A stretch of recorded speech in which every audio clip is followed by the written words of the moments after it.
అందరికీ నమస్కారం. జస్ట్ కొన్ని విషయాలు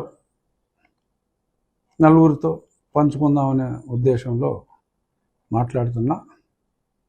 అందరికీ తెలిసిందే, పివి సునీల్ కుమార్ అతను నా కస్టోడియల్ టార్చర్లో ముఖ్య పాత్ర వహించాడు.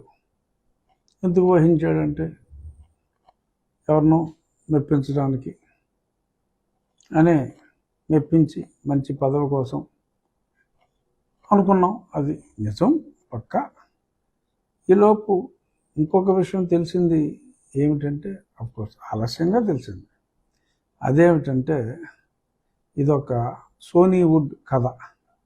బాలీవుడ్, టాలీవుడ్ అందరికీ తెలుసు, కానీ ఈ సోనీవుడ్ ఏంట్రా బాబు అని అనుకుంటారు.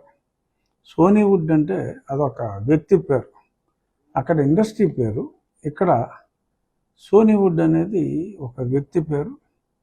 ఆ వ్యక్తి ఎవరంటే పివి సునీల్ కుమార్ గారి తల్లి గారి సోదరుడు కుమారుడు. సో ఇలా అప్పుడేమన్నా అనేది ప్రింటెడ్స్ ఏమన్నా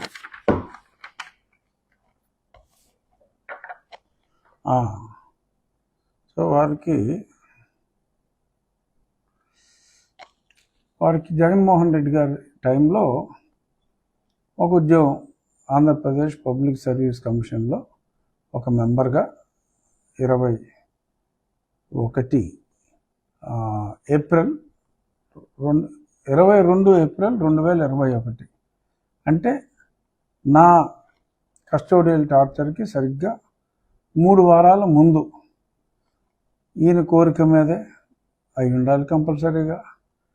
వారి బావమరిదికి అంటే మేనమామ కొడుక్కి ఇవ్వటం.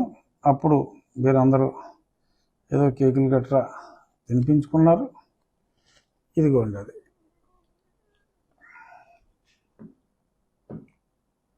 ఎన్నో తారీఖు కూడా స్పష్టంగా ఉంది అక్కడ.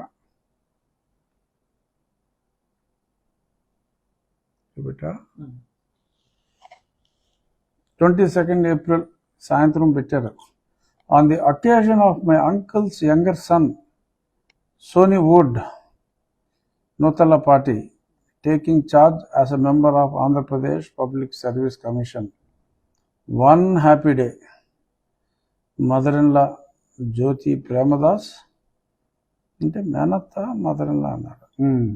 Sister Soumya, like son of Satyamurthy, son of Premadas. ఇది ఆయన ఆనందాన్ని వ్యక్తపరిచారు. వారి బ్రదర్ ఇన్ లాకి మంచి ఉద్యోగం జగన్మోహన్ రెడ్డి గారు ఇచ్చినందుకు, అందుకు ప్రతిఫలం. అలాగే మరి ఆయన చూపిన అత్యుత్సాహానికి మరి వాళ్ళని పురమాయించి, ఆయన పక్కన ఉన్న ఆయన సన్నిహిత వ్యక్తులను పురమాయించి మరి చిత్రహింసలు పెట్టినందుకు గాను మరి రివార్డుగా డీజీ కూడా ఆశించారు. బట్ ఆ తర్వాత మరి కొంతమంది గుడివాడ గ్యాంగ్తో కలిసి చేసిన అరాచకాలు మరి జగన్మోహన్ రెడ్డి గారి దృష్టికి వెళ్ళి మరి తర్వాత అగ్రిగోల్డ్లో కూడా అప్పటి ముఖ్యమంత్రికి తెలియకుండా మరి చేసిన పనులన్నీ కూడా తెలిసినందువల్ల మరి ఆయన్ని తప్పించినట్టుగా. ఆ తర్వాత సరే ఈ లోపు ఆయన పనిచేశాడు, మనల్ని కొట్టేశాడు, ఇవన్నీ అయిపోయినాయి. ఇక్కడ నేను చెప్పాలనుకున్నది, ఈ అగ్రిగోల్డ్ విషయంలో మరి నేను కంప్లైంట్ ఇచ్చా ఏసీబీకి. సుమారు 8 మాసాలైంది. ఒక కమిటీ వేశారు. క్లియర్గా ఎవరెవరి పేరు మీద బ్యాంక్ అకౌంట్లు ఓపెన్ చేసి డబ్బులు డ్రా చేశారు. కొన్ని వందల కోట్లు అసలు డిపాజిటర్స్ కాకుండా నకిలీ డిపాజిటర్స్ని సృష్టించి చేశారు. తరువాత మరి ఎవరైతే భూములు కొన్నారో మరి అవి నేను జప్తు చేస్తాను అని చెప్పి చాలామంది దగ్గర డబ్బులు కలెక్ట్ చేసినట్టుగా కూడా వివరాలు ఉన్నాయి. ఇవన్నీ ఇన్వెస్టిగేట్ చేయవలసిందిగా నేను అప్పుడు అఫీషియల్గానే మరి జడా శ్రావణ్ గారికి కూడా అర్థం చేసుకోవాలి, నేను డిప్యూటీ స్పీకర్ హోదాలోనే జడ రాశాను లెటరు. ఎలా రాస్తావు లెటరు? రాసుకో రాష్ట్రపతి గారికి ఇంకో లెటర్ రాశా. మరి దాని మీద ఎంక్వైరీ మొదలైంది. ఇనిషియల్ ఇన్ఫర్మేషన్ నేనే ఇచ్చాను, డీటెయిల్స్ చాలా స్పష్టంగా. మరి అయినప్పటికీ మరి నా కస్టోడియల్ టార్చర్ కేసులో సునీల్ కుమార్పై ఇన్వెస్టిగేషన్ ఎంత నడక నడుస్తుందో ఈ విషయంలో కూడా ఇంచుమించుగా అంటే సస్పెండ్ చేశారు. But that is not the punishment at all. మామూలుగా ఏసీబీ కేసులో అంత క్లియర్గా సాక్ష్యం ఉన్నప్పుడు అరెస్ట్ చేయాలి. మరి ఎందుకు మరి ఇతన్ని అరెస్ట్ చేయలేదు, ఏమా ఉదాసీనత అనేది నాకు అర్థం కావటల్లా. బట్ ఏదైనా ప్రతిదానికి బ్లూ కోట్ వేసుకుని అతను జనాల్లో మరి జుగుప్సాకరంగా మాట్లాడుతున్నప్పుడు సరే, మరి నేను ఇచ్చిన కంప్లైంట్, ఈ కంప్లైంట్ అంత క్లియర్గా సాక్ష్యాధారాలు ఉన్నప్పుడు కొంచెం వేగవంతం అయ్యి కాస్త చర్యలు కాస్త వేగవంతంగా ఉంటే, ఎందుకంటే మొన్న వెంకటరామరెడ్డి మీద చర్యలు తీసుకున్నారు, మంచిది. మరి అంతకు మించి బరితెగించి ప్రచారం చేసిన వ్యక్తికి, ఇతర పార్టీల తరఫున మరి చేసిన వ్యక్తికి సొంతంగా ఒక సంస్థ స్థాపించి, ఎయిమ్ అనే సంస్థ స్థాపించి చేసిన వ్యక్తి పట్ల ఈ ఉదాసీనత ఎందుకు అని చాలామంది ప్రజలు నన్ను అడుగుతున్నారు. నేను చెప్పేది ఏంటంటే ఖచ్చితంగా దేనికైనా టైం రావాలి.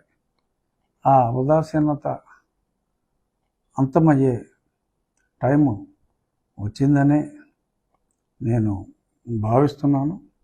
చూద్దాం అది ఏమవుతుందో. ఆఖరికి మా ఆకివీడులో కూడా ఇంకా వాళ్ళ చేష్టలు జరుగుతూనే ఉన్నాయి. ఇంకా ఎన్ని రకాలుగా ఆ దేవాలయానికి అంతరాయం కలిగించాలో, ఆ నిర్మాణానికి పిచ్చి కేసులు, కేసు మీద కేసు అతను ఆ జడ వేసుకుంటూ ఉన్నాడు. సరే, తప్పుల మీద తప్పులు చేసుకుంటూ పోతున్నాడు, దానివల్ల నష్టమేమీ లేదు. విచారణ అర్హత ఉండే అవకాశం లేదు అతను వేసే పిచ్చి పిటిషన్లకి. ఒకవేళ విచారణ అర్హత ఉందని న్యాయస్థానం భావించిన రోజున ఎస్, నేను కూడా ఆకివీడు రామాలయం సమితి గౌరవాధ్యక్షుడిగా ఎస్, నేను కూడా కోర్టులో ఉంటాను. అందులో మ్యాటరే లేదు. ఏదో ఊరికనే పనికిమాలిన హడావుడి. అతనికి కేవలం హిందువుల మీద, హిందూ దేవాలయాల మీద ఉన్న ద్వేషం చూపెట్టుకోవటానికి చేస్తున్న వికృత చేష్టలు. సరే, దేనికైనా సహనానికైనా ఒక హద్దు ఉంటుంది కాబట్టి మరి వాళ్ళు అలా కేసులు వేస్తూ ఉంటే మనం వేయించుకుంటూ ఉండలేము. కనుక మరి నాకు మిత్రుడు ప్రసన్న కుమార్ అని, వ్యవస్థాపక అధ్యక్షుడు షెడ్యూల్డ్ కులాల హక్కుల పరిరక్షణ సమితి, మరి అతను చాలా హోంవర్క్ చేసి మరి పాస్టర్స్ ఎవరెవరు ఎస్సీ సర్టిఫికేట్తో ఉన్నారు అనే దాని మీద రైట్ టు ఇన్ఫర్మేషన్ కింద తెచ్చుకున్నారు. ఈరోజు అతను ఫైల్ చేయటం కూడా జరిగింది. ఎవరైతే ఇటువంటి సర్టిఫికేట్స్తో ఉన్నారో, ఎస్సీ సర్టిఫికేట్స్తో ఉన్నారో అది రద్దు చేయాలి అని చెప్పి చాలా స్పష్టంగా ఆయన పిటిషన్లో పేర్కొన్నారు. చింతాడ ఆనంద్ పాస్టర్ మరి ఆ కేసులో సుప్రీంకోర్టు జడ్జిమెంట్ ఇచ్చింది. సరే, మళ్ళీ పాప చింతాడ ఆనంద్ రివ్యూ చేయమని చెప్పి వేయటం. రివ్యూ అయితే ఏమవుతుంది, జడ్జి గారి ఛాంబర్లో పని చూసుకోమా అని చెప్తారు 99.9% ఆఫ్ ద కేసెస్లో.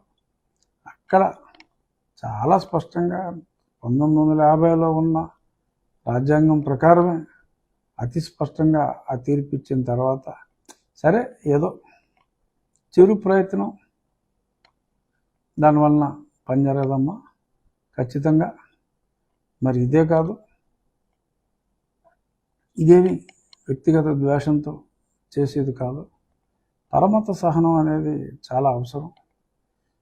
80 సంవత్సరాలు 90 సంవత్సరాలుగా అక్కడ రామాలయం ఉన్న దగ్గర సడన్గా ఎక్కడ దేవాలయం అనే కాన్సెప్టే లేని ఒక గొంతేనమ్మని తీసుకొచ్చి మేమంతా క్రిస్టియన్లు, మా క్రిస్టియన్ సెంటిమెంట్లు భగ్నమైపోతున్నాయని మాట్లాడుతూ మళ్ళీ మా దేవత అని మేరీమాత గొంతేనమ్మంటే కాదు కదా, మా దేవత అని చెప్పి మళ్ళీ పిక్చర్లోకి తీసుకొచ్చి ప్రశాంతంగా ఉన్న దగ్గర ఎక్కడో సస్పెండ్ అయ్యి హైదరాబాద్లో గోల్ఫ్ ఆడుకునేవాడు, మంగళగిరిలో పోటీ చేసి 4 ఓట్లు కూడా రానోడు, ఇంకెక్కడో ఉన్నవాడు, వీళ్ళందరూ కలిసి ప్రజలను తప్పుదోవ పట్టించి ఈ రకంగా ఒక చిన్న దేవాలయం ప్రజలందరూ కలిసి పునర్నిర్మించే ప్రయత్నంలో ఎన్ని వేషాలైనా వేయండి, అంతిమ విజయం రామభక్తులదే అని మరొక్కసారి స్పష్టం చేస్తూ ఖచ్చితంగా అనుమతులన్నీ మీరు వేసే వేషాల వలన మామూలుగా డెఫినెట్గా శ్రీరాముని దయతో అన్ని క్లియరెన్స్లు అప్టైన్ చేస్తున్నాం. ఖచ్చితంగా అనుకున్న సమయానికన్నా ముందుగానే రామాలయం ఉన్న ఆ 4 సెంట్ల స్థలంలోనే నల్లరాతితో రామాలయ పునర్నిర్మాణం, ఎంతమంది మారీచులు, ఎంతమంది సుబాహులు, ఎంతమంది తాటకులు అడ్డం వచ్చినప్పటికీ కూడా అప్రతిహతంగా సాగుతుంది అని రామభక్తులందరికీ మరొక్కసారి తెలియచేస్తూ ఇక్కడ ఇంకా 1-2 విషయాలు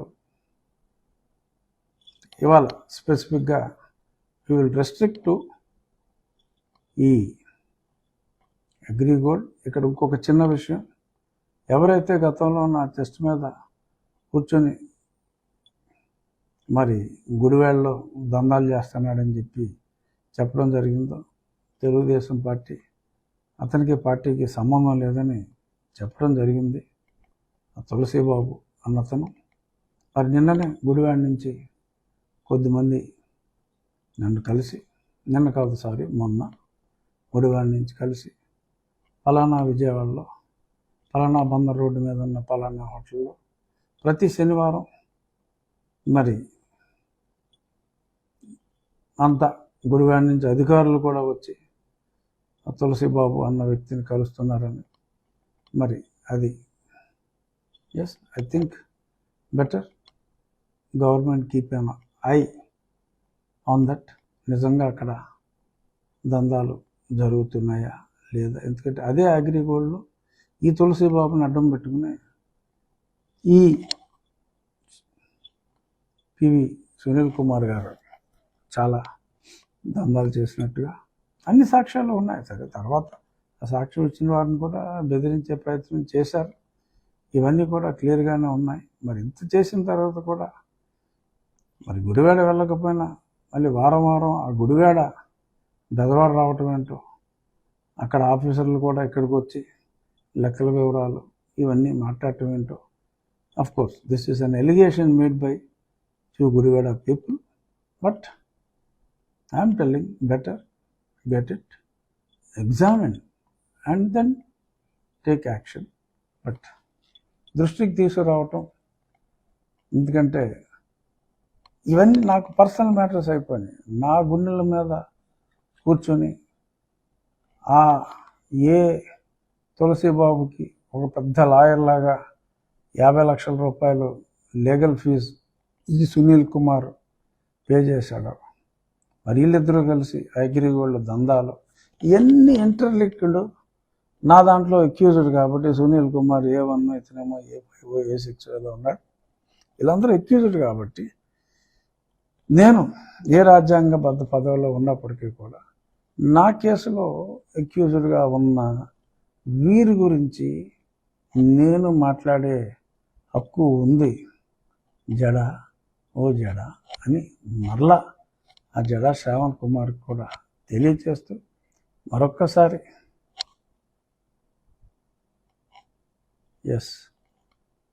మీరు ఏమి చెయ్యాలనుకున్నా, మీరు నన్ను మా రామ భక్తుల్ని మా రామాలయానికి పెట్టాలనుకునే ఇబ్బంది బరువు 1 టన్ను అని సరదాగా అనుకుంటే 100 టన్నుల ఇబ్బంది మిమ్మల్ని నేను పెట్టగలను. చూద్దాం. Thank you.